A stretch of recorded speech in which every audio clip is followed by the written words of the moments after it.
Welcome to HP commerce classes.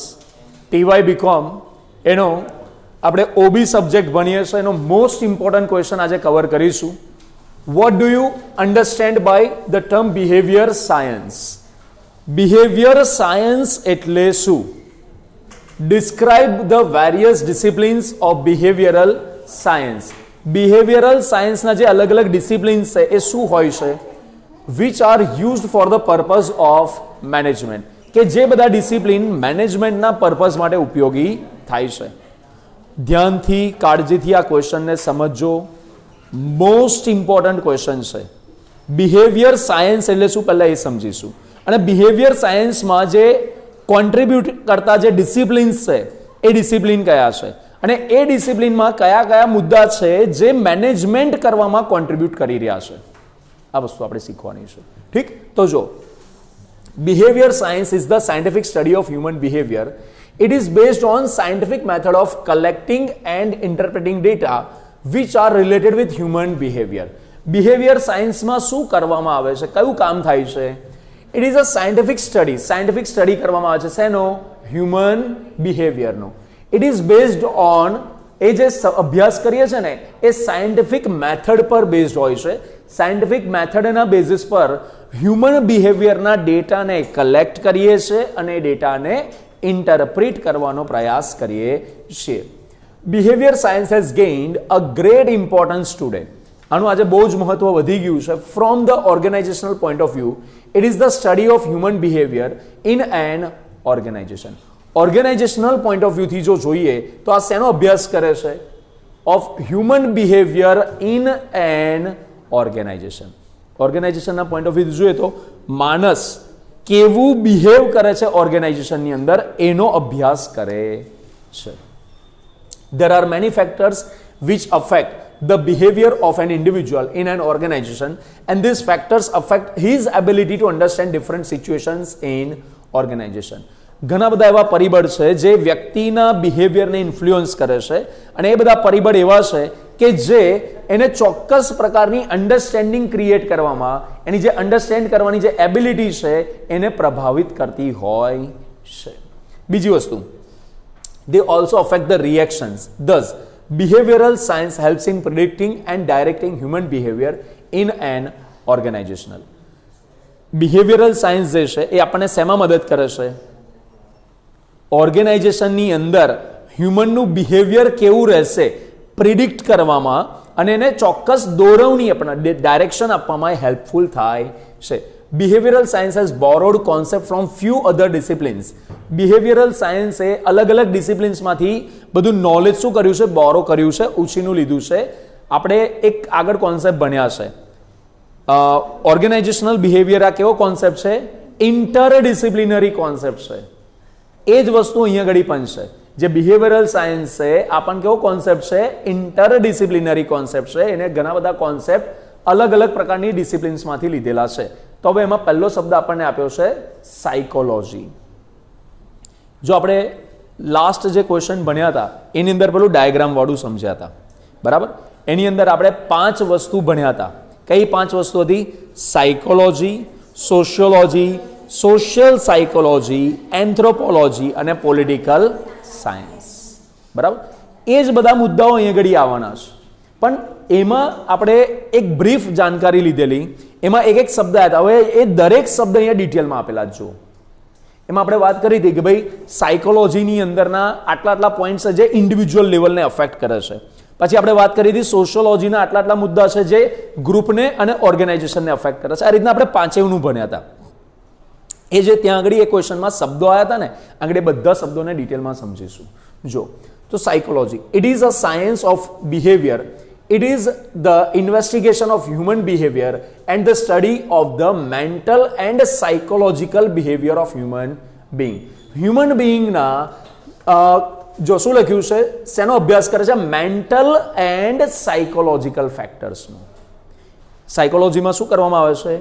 It is the investigation of human behaviour. Human બિહેવિયરનું investigation કરવામાં આવે છે, અને હ્યુમન બિંગનું શું કરવામાં આવે છે? મેન્ટલ અને જે સાયકોલોજીકલ એસ્પેક્ટ્સ હોય છે, જે બિહેવિયર હોય છે તેનો અભ્યાસ કરવામાં આવતો હોય છે. It studies the conscious and unconscious behaviour of individual. Conscious અને અનકોન્શિયસ બિહેવિયર એટલે શું? આપણી સામે કોઈ ઘટના ઘટે અને આપણે સચેતપણે એમાં કોઈ રિએક્શન આપીએ તો આને કોન્શિયસ કહેવાય. પણ ફોર એક્ઝામ્પલ, હું એ ઘડી પકડ, બરાબર, બધાને ખબર હતી કે હું પેન નથી નાખવાનો, છતાં પેલી છોકરી બીન હટી ગઈ કે ના હટી ગઈ? This is unconscious. અમુક વસ્તુઓ કેવી હોય, જે આપણું બોડી છે ને, આપણું બોડી અમુક વસ્તુને સ્વીકાર લીધી છે. શું સ્વીકાર લીધી છે? કે આવી કોઈ ઘટના બને ને એટલે આપણે આ રિએક્શન આપવાનું. જેમ કે વરાળ, ગરમ હવા નીકળતી હોય, પેલું વરાળ નીકળતી હોય તો આપણે એમાં હાથ ડાયરેક્ટ નાખીએ જ. સમજ્યા કે ના સમજ્યા? અમુક વસ્તુઓ કેવી છે, અનકોન્શિયસલી પ્રોગ્રામ થઈ ગઈ છે આપણા માઇન્ડમાં. અચ્છા, પહેલા બાઇક કે સ્કૂટી ચલાવતા હતા ત્યારે તમે વિચારતા હતા કે ચલો લાવો ક્લચ દબાવું, લાવો એક્સેલરેશન આલું, હવે બ્રેક મારું, હવે પગ નીચે મૂકું, આ બધું દરેક વસ્તુ વિચારતા હતા.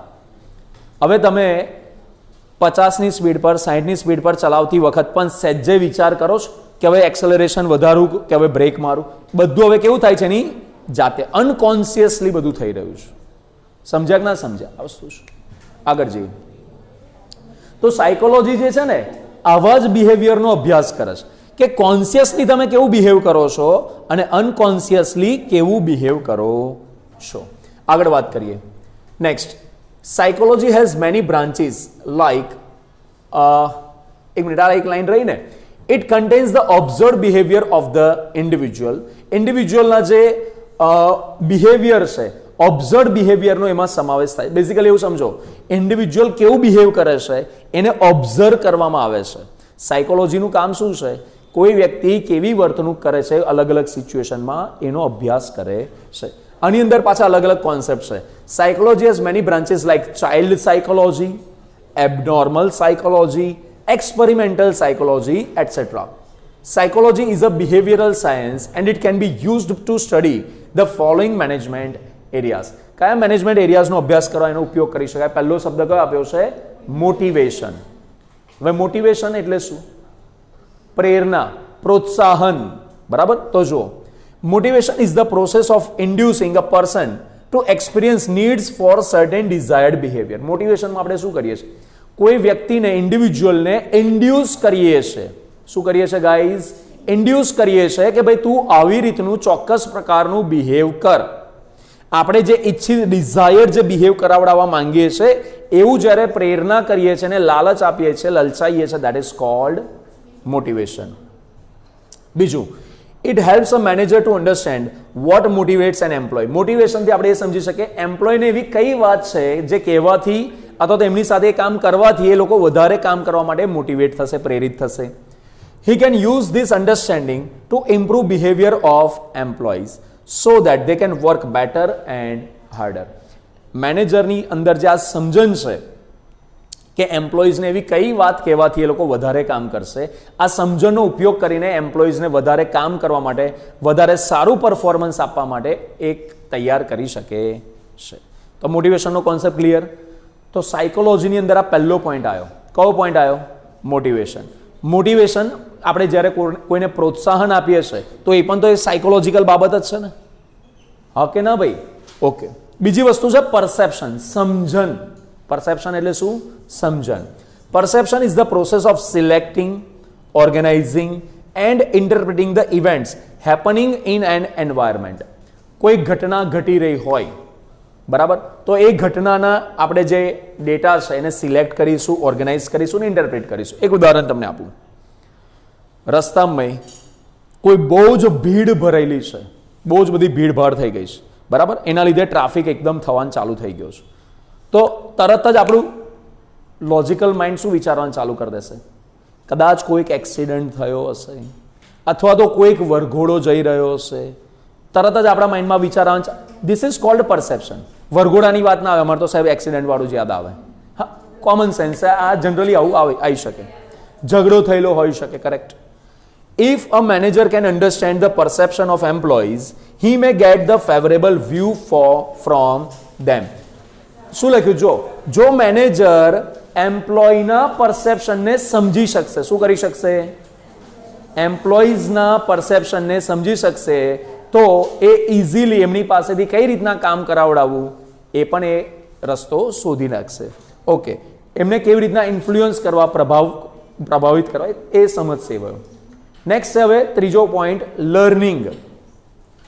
Learning means a permanent change in behaviour due to some experience.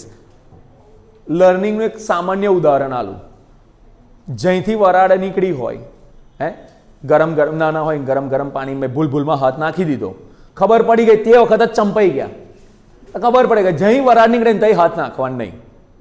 આ નાનપણનો અનુભવ જિંદગીભર કામ લાગે છે કે નહીં લાગતો? This is cold learning. અને શું બોલાય? લર્નિંગ. અચ્છા, બહુ ફાસ્ટ ગાડી ચલાવી હોય અને કોઈક વાર એક્સિડન્ટ થયો હોય તો એ લર્નિંગ મળી ગઈ કે જિંદગીમાં ફરી ફાસ્ટ ગાડી ચલાવવાની.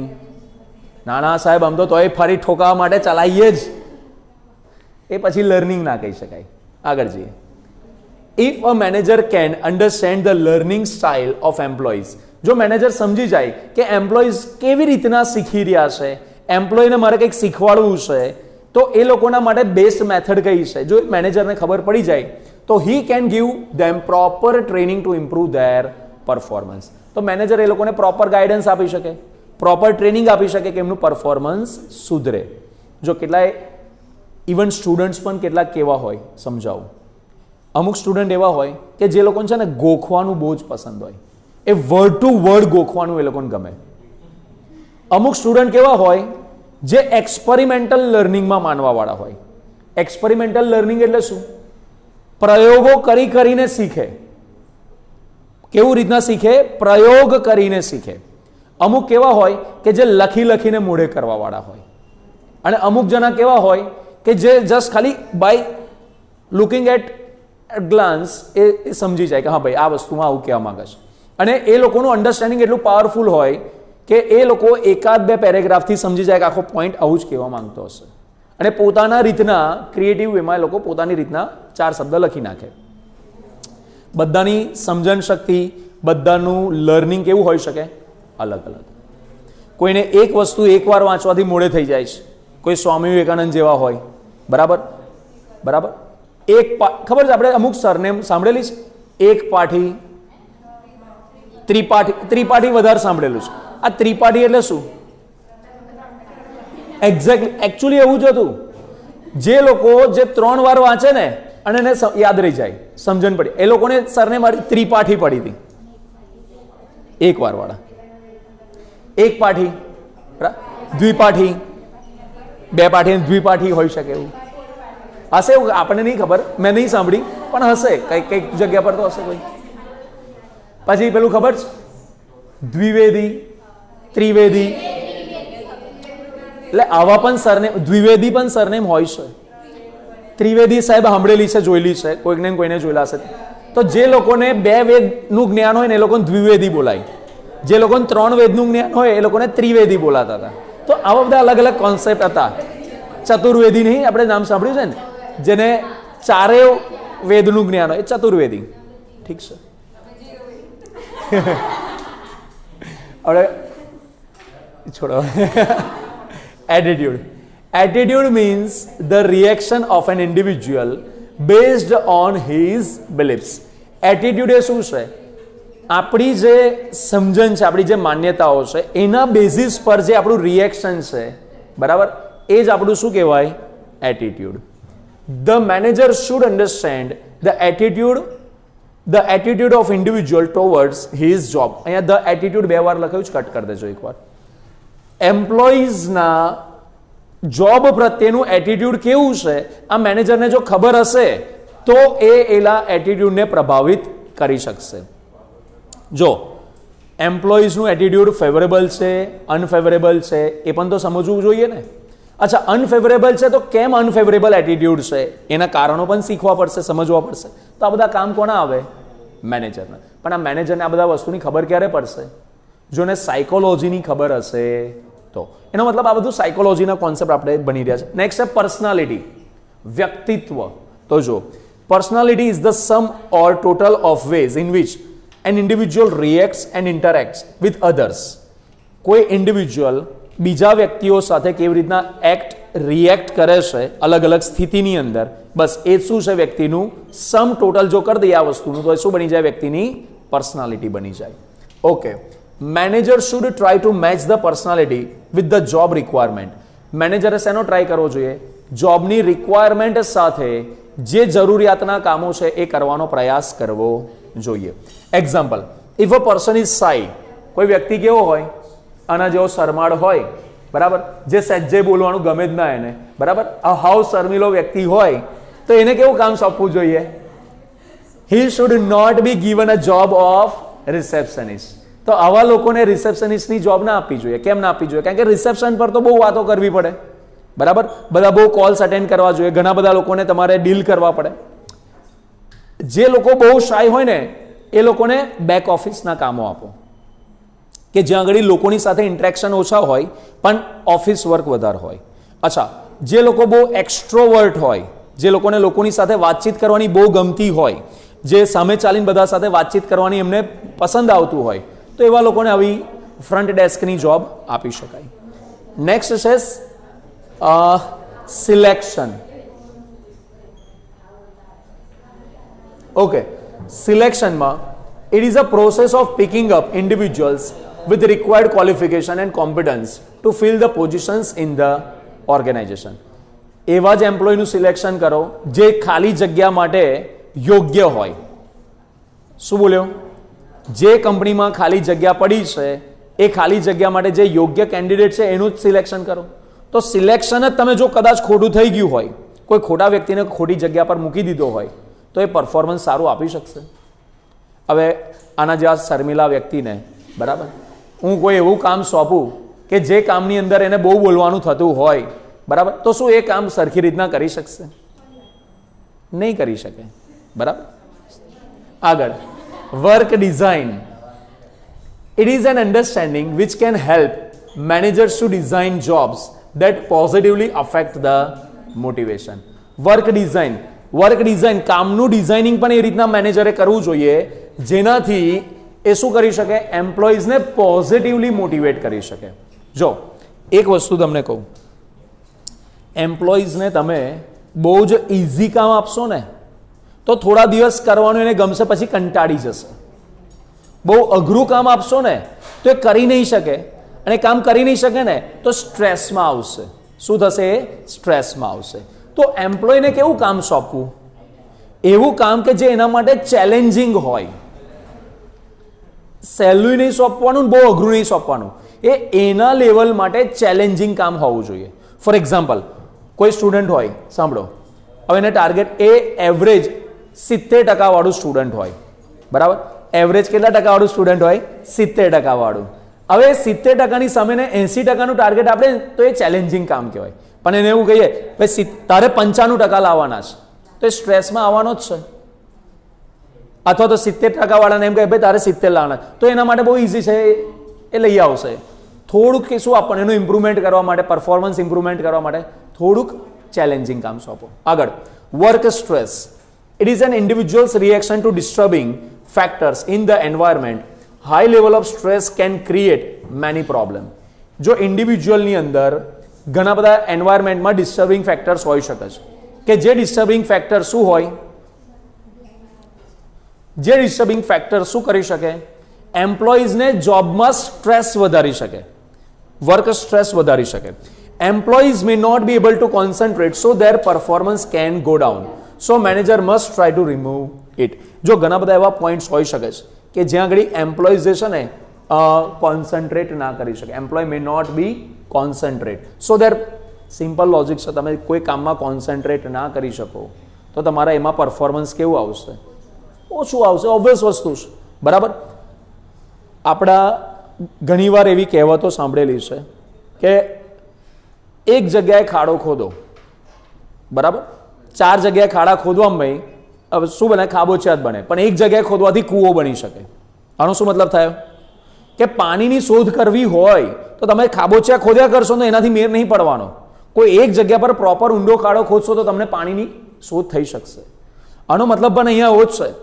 આપણે રિયલ લાઈફમાં પણ આવું જ કરવાની જરૂર છે. બધા લોકો છે ને બધા જ કામો કરવા, બધા બહુ કામો કરી લેવા છે.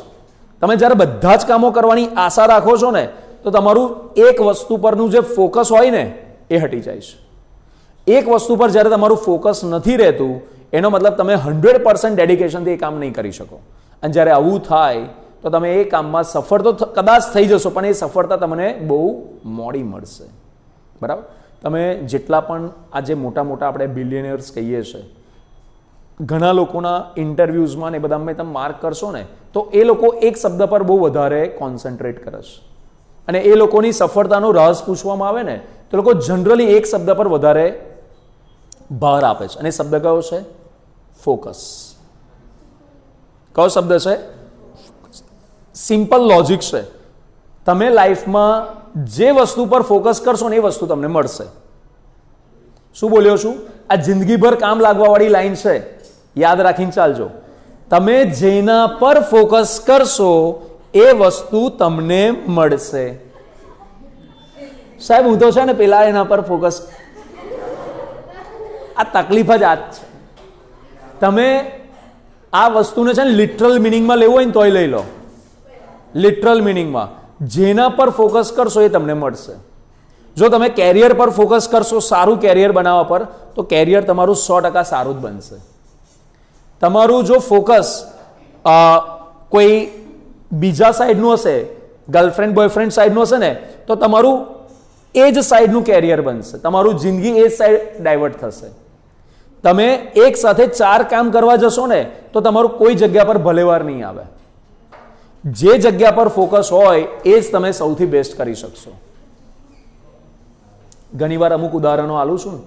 તમે જો એક વસ્તુ વિચારો, આપણે આ માઇક્રોસોફ્ટ વાળા બિલ ગેટ્સ છે, આ માઇક્રોસોફ્ટની સાથે 4 કંપનીઓ બીજી જ ખોલી નાખી હોત તો એક કેમાં ભલેવાર આવત. એક સમયે એક જ કામ પર ફોકસ, એક સમયે એક જ કામ પર ફોકસ. પણ આપણે કેવા છે ખબર? મલ્ટીટાસ્કર છે. કેવા છે? મલ્ટીટાસ્ક. અને આપણું આ મલ્ટીટાસ્કિંગ ક્યારે બહાર આવે છે ખબર છે?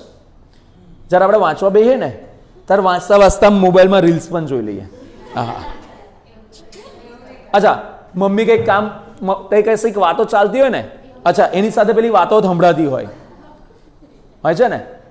મલ્ટીટાસ્કર છે આપણે લોકો, કે એક સાથે 2-2, 3-3 કામ કરતા હોય. રાઈટ? તો આ સમજવા જેવી વસ્તુ છે કે ફોકસ. ચલો ઠીક છે, આ એક વાત કરી તમને. So a manager must try to remove it. જે વર્ક સ્ટ્રેસ છે, જે કોન્સન્ટ્રેશન આપણે ગુમાવી દઈએ છીએ, આ બધા જે પ્રોબ્લેમ્સ એને દૂર કરવાનો મેનેજરે પ્રયાસ કરવો. નેક્સ્ટ છે ઇમોશન્સ, લાગણીઓ, ભાવનાઓ. Emotions are intense feeling which are directed at someone or something. આપણી કોઈ વસ્તુ પ્રત્યેની અથવા તો કોઈ વ્યક્તિ પ્રત્યેની જે સ્ટ્રોંગ ફિલિંગ્સ છે ને એને શું બોલાય? Emotions. A manager must divert emotions of employees in favour of organisation. ઓર્ગેનાઇઝેશનના ફેવરમાં એમ્પ્લોઈઝનું ઇમોશન્સ ડાયવર્ટ થાય એનો પ્રયાસ કરવો જોઈએ. આગળ નેક્સ્ટ છે ટ્રેનિંગ. ઓકે, નેક્સ્ટ શબ્દ આવ્યો training. Training is a systematic process two increase the knowledge, skills and ability of employees so that he can do his job well. ટ્રેનિંગમાં શું કરવાનું? બેઝિકલી એમ્પ્લોઈઝની સ્કિલ્સ, નોલેજ, એક્સપિરિયન્સ આ બધી વસ્તુને વધારવા માટેનો પ્રયાસ કરવાનો. સિમ્પલી આ કેમ કરવાનું છે? એમ્પ્લોયનું પરફોર્મન્સ વધારવા. નેક્સ્ટ છે leadership effectiveness. Leadership is an ability to influence a group towards the achievement of goals. A management must apply proper leadership style. લીડરશિપની પણ અલગ અલગ સ્ટાઇલ હોય છે. ડેમોક્રેટિક, ઓટોક્રેટિક, પછી લેઝી સ્પેર. બરાબર? આ બધી વસ્તુ આપણે લીડરશિપ સ્ટાઇલ SYની અંદર ભણી ચૂક્યા છે કે લીડરશિપના પણ અલગ અલગ પ્રકાર હોય છે, અલગ અલગ રીતની લીડરશિપ સ્ટાઇલ હોઈ શકે છે. એમ્પ્લોઈઝને જે પ્રકારની લીડરશિપની જરૂરત હોય એ પ્રકારની લીડરશિપ આપણે પ્રોવાઈડ કરવી જોઈએ. Job satisfaction. It is the positive feeling that an individual has towards his job. આપણી જોબ પ્રત્યેનો આપણું જે પોઝિટિવ એટીટ્યુડ છે, પોઝિટિવ જે રિએક્શન છે એ શું બને છે? આપણું જોબ સેટિસ્ફેક્શનનું કારણ. Individual decision making. Individual is in an organization makes decision, that is they make choice from 2 or more alternative. Decision મેકિંગમાં શું કરવાનું? 2-4 જે અલ્ટરનેટિવ્સ હોય એમાંથી આપણે કોઈકને ચૂઝ કરવાના હોય છે. તો આ ડિસિઝન મેકિંગ, આ વસ્તુ પણ ઇન્ડિવિજ્યુઅલના સાયકોલોજીમાં એક મુદ્દો પ્રભાવ પાડવાવાળો છે. એન્ડ નેક્સ્ટ કયું છે? Performance appraisal. It means systematic assessment of the performance of employees. જો આટલા જે 14 પોઈન્ટ બન્યા ને, આ 14 પોઈન્ટ એવા છે કે જે એમ્પ્લોયની સાયકોલોજીને પ્રભાવિત કરી શકે એવા પોઈન્ટ્સ છે. કોઈ મેનેજરે ઓર્ગેનાઇઝેશનની ઇફેક્ટિવનેસ વધારવી હોય, ઇન્ડિવિજ્યુઅલને કંપની પ્રત્યે સારું કામ કરાવડાવવા તૈયાર કરવો હોય તો આ 14 પોઈન્ટને સમજતા આવડવું જોઈએ. કારણ કે આ 14 પોઈન્ટ કેવા છે? એમ્પ્લોયના બિહેવિયરને, એમ્પ્લોયની સાયકોલોજીને પ્રભાવિત કરી શકે એવા પોઈન્ટ્સ છે. હવે બીજો પોઈન્ટ આપણે વાત કરીએ, સોશિયોલોજી. તો જો એમાં sociology means science of society. આ શેનું સાયન્સ કીધું ભાઈ? અને સોસાયટીનું science. It studies the social system in which we live. આપણે જે સમાજમાં રહીએ છીએ, બરાબર, એનો અભ્યાસ કરે છે. It studies how a person interacts with other, કે લોકો બીજા સાથે કેવી રીતના ઇન્ટરેક્ટ કરે છે. It studies how groups are formed, groups કેવી રીતના બનતા હોય છે. એના પણ અલગ અલગ પોઈન્ટ આવે છે. ફોર્મિંગ, સ્ટોર્મિંગ, નોર્મિંગ, પરફોર્મિંગ, એડજોર્નિંગ, આવા 5 સ્ટેજ આવે છે. કોઈ ગ્રુપ બને ને, એ બધા પોઈન્ટ આવશે, આપણે ભવિષ્યમાં ભણીશું કે ભાઈ કોઈ ગ્રુપ બને ને, એ ગ્રુપ બનવાના હમણાં જે 5 સ્ટેપ બોલ્યો ને, આ 5 સ્ટેપમાંથી એ પ્રોસેસ પસાર થતી હોય છે. It also studies the rules and norms of different groups in society. સમાજમાં જે અલગ અલગ ગ્રુપ્સ, એના જે નિયમો છે, એના જે કાયદા કાનૂન છે, એનો પણ અભ્યાસ અહીંયા થાય છે. Sociology can be used to study the following management areas. સોશિયોલોજીની મદદથી આપણે કયા મેનેજમેન્ટના એરિયાઝનો અભ્યાસ કરી શકીએ? પહેલું છે ગ્રુપ ડાયનામિક્સ. તો it means study of the cohesive forces operating within a group. એવા કયા પરિબળો છે જે ગ્રુપને કોહેસિવ કરે છે? કોહેસ કરવાનો મતલબ શું થાય? કોહેસિવનેસનો મતલબ શું થાય? નજદીકતા, એકજૂથતા. આપણે એક જૂથ થવું એવું જે કહીએ છીએ ને, એને એક ગુજરાતીમાં કહેવાય કોહેસિવનો મતલબ એકજૂથ થવું. એકતા, એકતા જે કહીએ છીએ ને, નજદીકતા, આ બધા એના માટેના શબ્દો છે. આ પોઈન્ટ શું કહેવા માંગે છે કે જ્યારે કોઈ એક ગ્રુપ બને છે, એ ગ્રુપમાં કેટલાય મેમ્બર્સ કહેવાય બહુ જ વધારે સ્ટ્રોંગ ફિલિંગ્સથી જોડાયેલા હોય છે. તો એવા કયા પરિબળો છે જેના લીધે લોકો એકબીજા સાથે બહુ સ્ટ્રોંગલી જોડાયેલા હોય છે? કોહેસિવનેસ, કોહેસિવ ફોર્સિસ કયા છે, એનો અભ્યાસ અહીં આગળ થાય છે. બીજું, it also studies the influence of groups on individual. ભાઈ ગ્રુપનો પ્રભાવ ઇન્ડિવિજ્યુઅલ પર કેવો પડે છે એનો અભ્યાસ કરશે. It helps manager to influence individual through groups. અને આની મદદથી મેનેજર શું સમજી શકે છે કે ગ્રુપની મદદથી ઇન્ડિવિજ્યુઅલને આપણે કેવી રીતના પ્રભાવિત કરી શકીએ છીએ, એ અહીં આગળ સમજાય છે. આગળ બીજો પોઈન્ટ છે ભાઈ, work teams. These are the groups whose individual efforts result in a level of performance. The manager should take care that everybody works together. It helps manager to complete the work quickly and accurately. Work teams create કરવાની, work team કેવી રીતના create કરવાની, એમની પાસેથી કામ કેવી રીતના લેવાનું, આ મેનેજરની અંદર સમજણ હોવી જોઈએ. બધાને સાથે મળીને કેવી રીતના કામ કરાવડાવવું, જો આ સમજણ હશે તો બહુ ઝડપથી કોઈ પણ કામ કમ્પ્લીટ કરી શકાશે, એક્યુરેટલી કમ્પ્લીટ કરી શકાશે. નેક્સ્ટ છે communication. It is a process by which we give to receive from or exchange ideas or information with others. અહીંયા આગળ ઇન્ફોર્મેશનને, આઈડિયાઝને, જાણકારીને એકબીજાને આપીએ છીએ, લઈએ છીએ, એક્સચેન્જ કરીએ. કોમ્યુનિકેશન એટલે આ જ હોય ને કે જ્યાં આગળ જાણકારીને, માહિતીને શું કરીએ, એકબીજાને આપ લે કરીએ. Faulty communication can create serious problem. ઘણીવાર ફોલ્ટી કમ્યુનિકેશન એટલે ગડબડવાળું કમ્યુનિકેશન કરશો તો એનાથી શું થાય? પ્રોબ્લેમ ક્રિએટ થાય કે ના થાય? Okay. A manager should learn to communicate well with his subordinates. It helps him to understand people and their problem. મેનેજરની અંદર આ બહુ જ પાક્કી સમજણ હોવી જોઈએ. મેનેજર બનવા માટે એક બેઝિક રિક્વાયરમેન્ટ છે, કઈ છે? Good communication skills. કારણ સિમ્પલ છે, મેનેજરે એકલાએ કામ નથી કરવાનું. મેનેજરે બધાને સાથે મળીને કામ કરવાનું છે, બધા પાસેથી કામ લેવાનું છે. સમજ્યા? તો બધાની સાથે કમ્યુનિકેશન તો પ્રોપરલી કરતા શીખવું પડશે ને. બરાબર? કમ્યુનિકેશન ફોલ્ટી કરશે તો કામ કેવી રીતના સારું થશે? રાઈટ? તો આ કમ્યુનિકેશન. નેક્સ્ટ છે inter group behaviour and conflict. An organization employs several individuals These individuals form informal and formal groups. Organisation છે ઘણા બધા એમ્પ્લોઈઝને એમ્પ્લોય કરતા છે, નોકરી પર રાખતા હોય છે અને આનાથી ઘણા બધા ફોર્મલ ઇન્ફોર્મલ ગ્રુપ્સ બનતા હોય છે. It is necessary for the manager to ensure that several groups of organization work smoothly. The manager also has to make sure that conflicts do not arise between different groups of organization. In case there are conflicts, then they should be solved peacefully so that all are happy. કોઈ પણ company જુઓ, દરેક કંપનીની અંદર ઘણા બધા groups બને છે કે નહીં બનતા? અમુક ગ્રુપ કંપની પોતાના કારણોથી બનાવે, તો અમુક ગ્રુપ કેવા હોય ઓટોમેટિક એની જાતે બની જાય. સેમ ઇન્ટરેસ્ટ ગ્રુપના લોકો હોય ને એની જાતે ગ્રુપ બનાવી દેશે. એક ઉદાહરણ આપું તમને. મેં આ વસ્તુ જોયેલી છે. હું જ્યાં આગળ લાસ્ટ એક કંપનીમાં જોબ કરતો ત્યાં આગળ અમુક છોકરાઓ એવા હતા જે સિગરેટ પીવાવાળા હતા. પહેલી વાર એકબીજાને મળ્યા હોય ને પણ ખબર પડે અઠવાડિયા પછી તો એકદમ પાક્કા મિત્ર થઈ ગયા હોય. કેમ? કે રોજ જોડે સિગરેટ પીવા જતા હોય. અને ખાસ કરીને તમે માર્ક કરજો, આ જે વ્યસન કરવાવાળા લોકો હશે ને એ લોકોની મિત્રતા બીજા લોકો સાથે બહુ જલ્દી બની જાય. બહુ જલ્દી બની જાય. આ માર્ક કરજો તમે કરવું હોય તો. અચ્છા, ઘણીવાર મિત્રતા આવી રીતના પણ બને કે અમુક ચોક્કસ લોકો ચોક્કસ સમયે કેન્ટીનમાં ભેગા જમવા બેસતા હોય અથવા તો એ લોકોનો જમવાનો સમય સેમ થઈ ગયો હોય તો ત્યાં આગળ બેઠા બેઠા કેન્ટીનમાં મિત્રતા થઈ જાય. અમુક લોકોને ક્રિકેટમાં રસ હોય, ક્રિકેટની વાતચીત કરતા હોય, અચ્છા 4 જણા વાત કરે તો હું જોડે જોડાઈ જાઉં, તો મારી પણ આ 4 જણ મિત્રતા. બસ આ રીતના ઇનફોર્મલ ગ્રુપ્સ બધા બનતા હોય છે. મેઇન મુદ્દો શું છે? મેનેજરે શું ટ્રાય કરવાનો છે? ઓર્ગેનાઇઝેશનમાં જેટલા પણ ગ્રુપ બને છે ને એ ગ્રુપની વચ્ચે કોન્ફ્લિક્ટ ના થાય, અને જો કદાચ થાય તો પણ શાંતિપૂર્વક એનું સમાધાન લઈ આવવાનું. અને એકચ્યુઅલી આ ગ્રુપ બનવા બહુ જરૂરી છે, કારણ કે ઇન્ડિવિજ્યુઅલ એકલા માણસ કામ કરીને કંટાળી જાય, થાકી જાય. ગ્રુપ હોય તો એક રીતનો શું રહે? નૈતિક સહારો રહે. શું રહે ભાઈ? નૈતિક સહારો. આગળ જઈએ. નેક્સ્ટ શબ્દ છે કોન્ફ્લિક્ટ. નેક્સ્ટ શબ્દ કયો છે? ઝઘડા.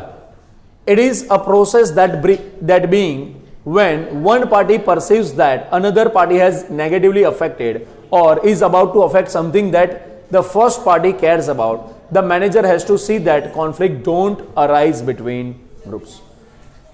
Basically, ઝઘડા જે છે ને કોઈ પણ સંસ્થા માટે બહુ હાનિકારક હોઈ શકે.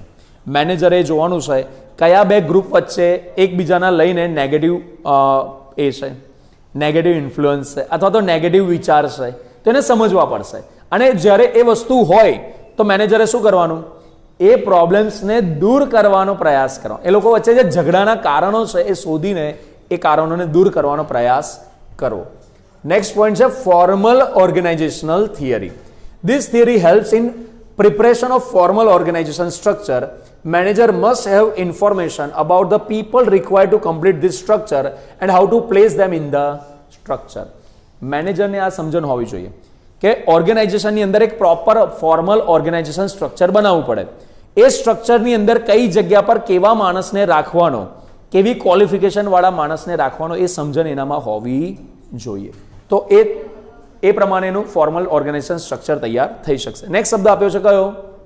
પાવર, તાકાત. It means an ability to do something. It means influencing others to do what we want. આપણે જે કરવા કે કરાવવા માંગીએ છીએ, જો આપણે બીજાની પાસે કામ કરાવડાવી શકીએ, that means we have power. ચલો ભાઈ આટલું કામ પતાવી દે, આ પેલો માણસ એ આપણું કામ પતાવી દે, that means કે આપણી પાસે પાવર છે કે એની પાસે કામ કરાવડાવી શકીએ. બેઝિકલી એને કહેવાય સત્તા, ઓથોરિટી. ઓથોરિટી હોય તો તમારી પાસે બાય ડિફોલ્ટ પાવર આવી જાય કે ના આવી જાય. Next, organizational change. It refers to the change that is to be brought in the organization structure and working, that is policies and procedure. It is human nature to oppose change. આપણે policy procedure બધામાં સમયે સમયે શું કરવા પડે? Change લાવવા પડે. પણ હ્યુમન નેચર કેવો છે? કોઈ પણ ચેન્જ આવે આપણા સારા માટે હોય કે ખરાબ માટે હોય, ચેન્જનો હંમેશા આપણે શું કરીએ? વિરોધ. કારણ કે આપણે જે રૂટીન લાઈફમાં જે ટેવાઈ ગયા છે ને, જ્યારે આપણે રૂટીન લાઈફમાં ચેન્જ આવે ને તો આપણે શું થઈએ? કંટાળીએ. સામાન્ય એક ઉદાહરણ આપણે લઈએ, ક્લાસનો સમય સેટ ચેન્જ કરવાની વાત આવે ને તોય આપણે કેટલા કંટાળો આવે છે. ખરેખર તમને કોઈ ફરક ના પડવો જોઈએ, છતાં આપણે અરે યાર સાહેબ આવું ના કરશો, તેવો સમય રાખો, આ રાખો. આ શું છે કે રૂટીન લાઈફમાં જે આપણે ચોક્કસ સમય પર આપણે ટેવાઈ ગયા છે ને, એ જ્યારે ટાઈમ ચેન્જ થાય છે ને તો આપણે રૂટીન છોડવું હોતું next, thus a manager has to help the individuals to adjust to the change and accept it. એટલા માટે મેનેજરે શું કરવાનું છે? લોકો ચેન્જનો વિરોધ ના કરે એના માટે એમ્પ્લોઈઝને તૈયાર કરવાના, એક્સેપ્ટ કરે એના માટે તૈયાર કરવાના, અને એવું થવું જોઈએ. Next, organisational technology. હવે એને સમજો. Organizational technology, it means how an organization transforms its input into output. કે ભાઈ ઓર્ગેનાઇઝેશન પોતાના ઇનપુટને આઉટપુટમાં કેવી રીતના ટ્રાન્સફોર્મ કરે છે, એ ટ્રાન્સફોર્મ કરવા માટે શેની જરૂર પડે? ટેકનોલોજી. તો આ ટેકનોલોજીની સમજણ મેનેજરમાં હોવી જોઈએ. Organisational culture. Every organisation has a specific culture. It means a system of shared meaning of the members. Organisational culture differ from company. A manager must understand it. બી હટાઈ દો અહીંયાથી. જો ભાઈ દરેક ઓર્ગેનાઇઝેશનનું શું હોય? અલગ અલગ કલ્ચર હોય જ, અને એ કલ્ચરની સમજણ મેનેજરમાં હોવી જોઈએ કે આપણી ઓર્ગેનાઇઝેશનનું કલ્ચર કેવું છે, આપણે ઓર્ગેનાઇઝેશનમાં એમ્પ્લોઈઝ કેવા કલ્ચરમાં કામ કરી રહ્યા છે, કયા વસ્તુ છે જે એમ્પ્લોયના બિહેવિયરને પ્રભાવિત કરી રહ્યું છે. તો આ બધી વસ્તુને સમજવી. તો આ બધા કયા પોઈન્ટ આવ્યા? સોશિયોલોજીના. હવે આ બધા પોઈન્ટ કેવા હતા? જે કોઈ ઇન્ડિવિજ્યુઅલના લેવલના નહોતા. આ બધા પોઈન્ટ્સ કેવા હતા? ગ્રુપ લેવલ અથવા તો ઓર્ગેનાઇઝેશનલ લેવલના પોઈન્ટ્સ હતા. કારણ કે આપણે આગળ વાત કરેલી છે, સોશિયોલોજીના જે કોન્ટ્રીબ્યુશન છે એ બે લેવલ પર આવે છે. કયા બે લેવલ પર? ગ્રુપ લેવલ પર અને ઓર્ગેનાઇઝેશનલ લેવલ પર. હવે આગળ પોઈન્ટ છે social psychology. Now what is social psychology? Social psychology એટલે શું? ઇન્ડિવિજ્યુઅલ ગ્રુપની વચ્ચે હોય ત્યારે એ બિહેવ કેવું કરે છે, આવું આપણે પોઈન્ટ ભણ્યા હતા. અને એકલામાં હોય ત્યારે કેવું બિહેવ કરે છે, હવે આપણે કંઈક વાત કરી હતી.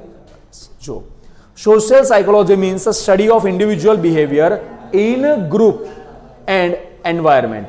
કે જ્યારે કોઈ ઇન્ડિવિજ્યુઅલ ગ્રુપમાં હોય તો કેવું? આપણે પેલું ઉદાહરણ નહોતું લીધું કે આપણે જ્યારે એકલા કોઈ જગ્યાએ ફરવા જઈએ તો આપણે કેવા સીધા સીધા જઈએ ને સીધા સીધા પાછા આવીએ, અને પણ ગ્રુપમાં જઈએ તો મસ્તી મજાક કરતા કરતા જઈએ ને એનાથી 4 ગણી વધારે મસ્તી મજાક કરતા પાછા આવીએ.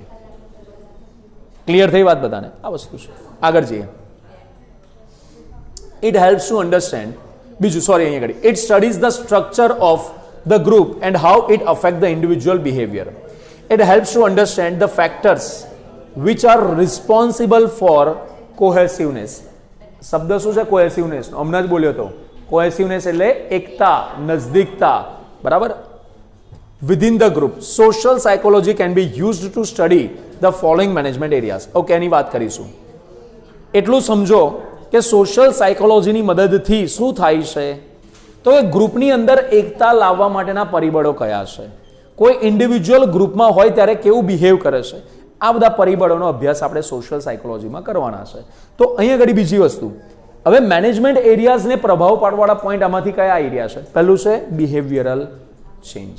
કયો પોઈન્ટ છે પહેલો? Okay, change pertaining to behaviour is called behavioural change. એવો કોઈ ચેન્જ કે જે આપણા બિહેવિયરને ચેન્જ કરવાવાળો હોય, આપણી વર્તણૂકને ચેન્જ કરવાવાળો હોય, તેને આપણે શું ગણીએ છીએ? Behavioural change. જેમ કે નાના હતા ત્યારે તમારું બિહેવિયર ચોકલેટના પ્રત્યે કેવું હતું? જોઈએ એટલે સાહેબ અમારે તો અત્યારે એવું જ છે. અને તમારા ઘેર બચ્ચાઓ આવશે ત્યારે સાહેબ તે વખતે એવું જ હશે, એને લઈ આવીશું ને અમે ખાઈશું. સાચી વાત. જો attitudinal change. Attitude affects human behaviour very much. Attitude જે છે ને આપણા હ્યુમન બિહેવિયરને બહુ વધારે અફેક્ટ કરતો હોય છે. A manager should understand what brings the change in attitude of employees. એવા કયા પરિબળ છે જે એમ્પ્લોઈઝના એટીટ્યુડને ચેન્જ કરવામાં અસરકારક અથવા ભૂમિકા નિભાવી શકે છે. It can help him when company structure and policies are to be changed. એમ્પ્લોઈઝના એટીટ્યુડને ચેન્જ કરવા માટે કયા પરિબળ છે જે આપણા કામ લાગી શકે એવા છે? મેનેજરે એને સમજવા પડશે. એ સમજવાથી શું કરી શકશે? જ્યારે કંપનીમાં કોઈ ચેન્જ લાવવાની વાત આવશે તો ઇઝીલી આપણે ચેન્જ લાવી શકાશે. આગળ, group decision making process. It is N activity based on the old saying 2 heads are better than 1. હા, એકથી ભલા જાજા હાથ, આવું કંઈક આપણે કહેવત છે ને, જાજા હાથ રડિયામના. લો હેડો, મેં મારી કહેવત બનાવી દીધી અને આપણે ઓરિજિનલ કહેવત, જાજા હાથ રડિયામના. એક સે ભલે દો સે ભલે ચાર. આપણે આપણી કહેવત બનાવીશું, એક સે ભલે દો સે ભલે ચાર. ચાલો, બેઝિકલી આ પોઈન્ટ શું કહેવા માંગે છે કે આ એક એવી decision making, group decision making process એક એવી છે કે જ્યાં આગળ ઇન્ડિવિજ્યુઅલી આપણે બેસીને ડિસિઝન નથી લેવાના, બધા સાથે મળીને ડિસિઝન લેવાના છે. Okay, it permits many person simultaneously to interact and arrive at a decision. આનાથી શું કરી શકીએ છીએ આપણે? એક સાથે મળીને સાયમલ્ટેનિયસલી, એટલે એક સાથે મળીને શું કરી શકીએ છીએ? ઇન્ટરેક્ટ કરી શકીએ છીએ અને કોઈ ડિસિઝન લઈ શકીએ છીએ. નેક્સ્ટ છે group processes. It refers to the communication patterns used by members of exchange for exchange of information. Group પ્રોસેસીસમાં શું હોય? એક કોમ્યુનિકેશનની પેટર્ન્સ કે જ્યાં આગળ ઇન્ફોર્મેશનના એક્સચેન્જ માટે અલગ અલગ જે સિસ્ટમ્સ યુઝ કરીએ છીએ તે. નેક્સ્ટ શબ્દ કયો છે? એન્થ્રોપોલોજી. આની આપણે ગઈકાલે પણ ચર્ચા કરી હતી ને, એન્થ્રોપો અને લોજી, આ બે શબ્દને કમ્બાઈન કરીને બનેલું છે એન્થ્રોપો. સાયન્સ ઓફ મેન, બરાબર? Science of man. Anthropology is the study of man and his actions in the whole environment, culture etcetera. The culture of an individual affects his behavior very much. Individual કયા કલ્ચરમાં ઊભો થાય છે એનાથી આ બહુ જ જાણી શકીએ છીએ, આપણે સમજી શકીએ છીએ કે એ એના વસ્તુ પર કેવો પ્રભાવ પાડી શકે છે. The management applies the knowledge to the whole organization and then studies its effects on the individual and group. Anthropology helps management to understand the following concept. શું કહી રહ્યું છે આમાં? જે મેનેજમેન્ટ છે ને પોતાનું જે નોલેજ છે ઓર્ગેનાઇઝેશનના રિલેટેડ અને એનો અપ્લાય કરશે. બીજી વસ્તુ, ઇટ સ્ટડીઝ ધ ઇફેક્ટ, જે ઇન્ડિવિજ્યુઅલ અને ગ્રુપ પર ઓર્ગેનાઇઝેશનની જે અસર થાય છે એનો અભ્યાસ કરશે. Anthropology helps management to understand following concept. હવે જો એક એક કોન્સેપ્ટને આપણે સમજીશું. પહેલું, ઇન્ડિવિજ્યુઅલ કલ્ચર. શું આપેલું છે એમાં જુઓ? Individual culture. Culture means the social environment. શું મતલબ થાય ભાઈ? Social environment in which an individual is brought up. કે જે એન્વાયરમેન્ટમાં કોઈ વ્યક્તિ મોટો થયો, બ્રોટ અપ થયો એટલે મતલબ મોટો થયો હોય, એ શું બને છે? એનું આસપાસનું એન્વાયરમેન્ટ, આસપાસનું culture. Culture has a big effect on the behavior of an individual in an organization. Organisation પર આ જે ઇન્ડિવિજ્યુઅલના કલ્ચરની જે અફેક્ટ છે ને બહુ વધારે પડતી હોય છે. It studies the beliefs, values, traditions, customs etcetera of the environment. Manager must try to understand it. આ બધી વસ્તુ છે ને, ઇન્ડિવિજ્યુઅલના વેલ્યુઝ, બિલીફ્સ, એટીટ્યુડ, આ બધી વસ્તુ, ઇવન એનું કલ્ચર, આ બધી વસ્તુ ઇન્ડિવિજ્યુઅલના બિહેવિયર પર પ્રભાવ પાડતું હોય છે. મેનેજરે આ વસ્તુને સમજવી પડશે કે કઈ વસ્તુ, અને સિમ્પલ લોજિક છે, જે વસ્તુ ઇન્ડિવિજ્યુઅલને પ્રભાવ પાડે છે એ અલ્ટિમેટલી ઓર્ગેનાઇઝેશનને પણ તો પ્રભાવ પાડશે ને, રાઈટ? બીજો પોઈન્ટ, ઓર્ગેનાઇઝેશનલ કલ્ચર. હવે નેક્સ્ટ પોઈન્ટ કયો આપ્યો છે? It means a system of shared meaning of the members. Organisational culture differs from company to company. જે કંપનીના બધા એમ્પ્લોઈઝ, મેમ્બર્સ ભેગા થઈને જે શેર્ડ કલ્ચર બનેલું છે એને બોલીએ છીએ શું આપણે? Organisational culture. બેઝિકલી જે શેર્ડ વેલ્યુઝ, બિલીફ્સ ને એ બધું હોય છે ઓર્ગેનાઇઝેશનના બધા મેમ્બરનું ઓવરઓલ, એને જ આપણે શું બોલીએ છીએ? Organisational culture. નેક્સ્ટ છે organisational environment. Every organisation has to work in an internal and external environment.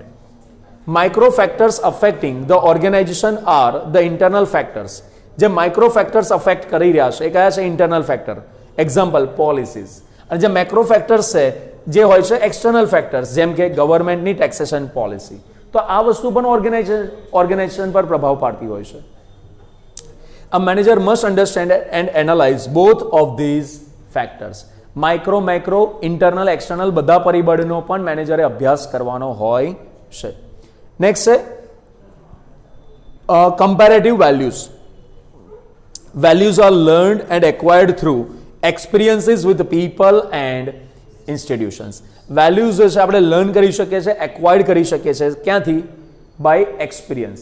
જે આપણે લોકો સાથે, ઇન્સ્ટિટ્યુશન્સ સાથેના જે ઇન્ટરેક્શન્સ થાય, વાર્તાલાપ થાય, એના પરથી આપણે બધા વેલ્યુઝને શીખી શકીએ છીએ, એક્વાયર કરી શકીએ છીએ. Comparative એટીટ્યુડ્સ. Attitudes are evaluative statements, whether favorable or unfavorable, concerning object, people or events. Attitude are કેવા હોય છે? They are evaluative statement. એ ઘણીવાર ફેવરેબલ પણ હોઈ શકે, અનફેવરેબલ. એક ઉદાહરણ આલું. ફોર એક્ઝામ્પલ, જો અમુક આ છોકરાઓ વાતો કરતા હોય, બરાબર, શું કરતા હોય? વાતો કરતા હોય, તો કોઈ ટીચરનો એમના પ્રત્યેનો એટીટ્યુડ કેવો હોઈ શકે? અનફેવરેબલ હોઈ શકે, બરાબર. કોઈ છોકરાઓ ધ્યાનથી ભણતા હોય તો એમના પ્રત્યેનો ટીચરનો એટીટ્યુડ કેવો હોઈ શકે? બરાબર. અમુક જો ઘટનાઓ એવી બને કે જે ઘટનાઓ પ્રત્યેનો આપણો એટીટ્યુડ કેવો હોય? ફેવરેબલ હોઈ શકે, તો એ સેમ ઘટના માટે બીજા કોઈનો એટીટ્યુડ કેવો હોય? અનફેવરેબલ પણ હોઈ શકે. નેક્સ્ટ, આગળ છઠ્ઠો point, cross culture analysis. It helps to study the cultural differences between two countries. Cross culture એટલે બે કન્ટ્રીના અલગ અલગ જે કલ્ચર છે એના વચ્ચેનો જે ડિફરન્સીસ છે તે. જેમ કે ઇન્ડિયાની અંદર કોઈને મળીએ તો નમસ્કાર કરીએ છીએ.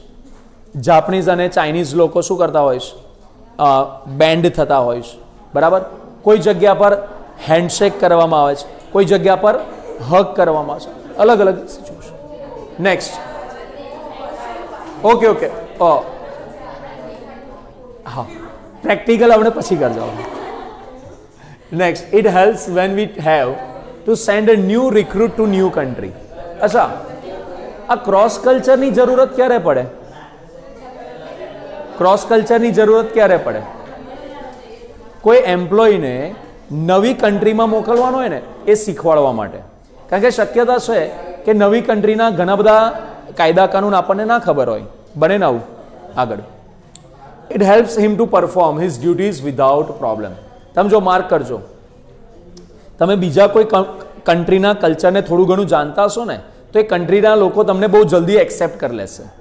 તમે એક વસ્તુ વિચારો, કોઈ ભૂર્યો આવે આપણા દેશમાં અને આપણને આવીને નમસ્કાર, જય શ્રી કૃષ્ણ, આપણને કેવું લાગે? ઓહો ના, આ તો જો સમજે કે ના. તો સેમ વસ્તુ તમે ફોરેનમાં જઈને એમના કલ્ચરનું કશું કરશો તો ભાઈ બોયઝ ખબર પડી બધાને? હા, હવે ચર્ચા થોડીક વાર પ્રેક્ટિકલ હમણાં ના કરશો, પછી કરજો. આગળ, political science. Political science is the behavior of individuals in a political environment. Behavior of individual changes with the change in political environment. Individual ના behavior change થાય છે કોની સાથે? બોલો. Political environment change થાય એની સાથે. Political science helps in understanding the following areas. બે point આપ્યા છે. કયા બે પોઈન્ટ છે? Organizational power and conflict. પહેલી વાત કરીએ, ઇટ સ્ટડીઝ. શેનો વાત કરીશું આપણે? પહેલી બોલો. Organisational power. It studies how power should be distributed. આ શેનો અભ્યાસ કરે છે? હવે કોઈ ગર્લ્સ જવાબ નહીં આપે, કોઈ છોકરીઓ જવાબ નહીં આપવાનો, બોયઝ જ જવાબ આપશે ખાલી, બરાબર. It studies how power should be distributed to the individuals in an organization. It also studies its effect on the behavior of the individual. કે પાવરને ઇન્ડિવિજ્યુઅલ્સ વચ્ચે કેવી રીતના વહેંચવામાં આવી રહ્યો છે અને એ જ્યારે કોઈ વ્યક્તિઓને પાવર મળે તો એ વ્યક્તિના બિહેવિયર પર કેવું પ્રભાવ પડે છે. તમે જો માર્ક કરો, વ્યક્તિની પાસે જ્યારે સત્તા ના હોય ને ત્યારે વ્યક્તિ નોર્મલી બિહેવ કરતો હોઈ શકે છે, સહેજ પાવર મળે ને તો સાતમા આસમાન પર પહોંચી જાય. તમે માર્ક કરો, કોઈ વ્યક્તિ સરપંચ બને ને તો સરપંચ બનવા કરતાં એના સગાવાલા છે ને એ સાતમા આસમાન પર પહોંચી જાય કે સરપંચ, પોલીસ, આઈએસ, આઈપીએસ, મારો ભાઈ, મારા કાકાના મામાના છોકરાનો છોકરો આ બની ગયો, કઈ બનાવું. આગળ, we can know how much authority should be given to individuals to fulfill duties and responsibilities. એક શબ્દ આપણે હેનરી ફેયોલના જે 14 સિદ્ધાંતો આવે છે ને એમાં એક પોઈન્ટ આવ્યો હતો ઓથોરિટી એન્ડ રિસ્પોન્સિબિલિટી. સત્તા વધારે, જવાબદારી ઓછી, તો સત્તાનો દુરુપયોગ. સત્તા ઓછી, જવાબદારી વધારે, તો જવાબદારી સરખી નિભાવી શકાશે નહીં.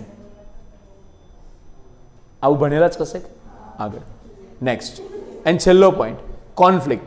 Differences of opinions or interest can create a conflict between two individuals or groups. બે વ્યક્તિ વચ્ચે જ્યારે ઓપિનિયનમાં ડિફરન્સ હોય તો એના કારણે ઝઘડાઓ થઈ શકે છે. ઠીક, તો આપણે આ બધા પોઈન્ટ્સ ભણ્યા. બિહેવિયરલ સાયન્સની અંદર જે કોન્ટ્રીબ્યુટિંગ ડિસિપ્લિન્સ છે આ 5 હતા, અને આ 5 પોઈન્ટના ડિટેલમાં આપણે શબ્દો ભણ્યા કે એ ઇન્ડિવિજ્યુઅલને, ગ્રુપને, ઓર્ગેનાઇઝેશનને કેવી રીતના પ્રભાવ પાડી શકે છે. આશા રાખું છું બધાના વિડીયોમાં ખ્યાલ આવ્યો હશે. આજે મોસ્ટ ઇમ્પોર્ટન્ટ ક્વેશ્ચન આપણે ભણ્યા.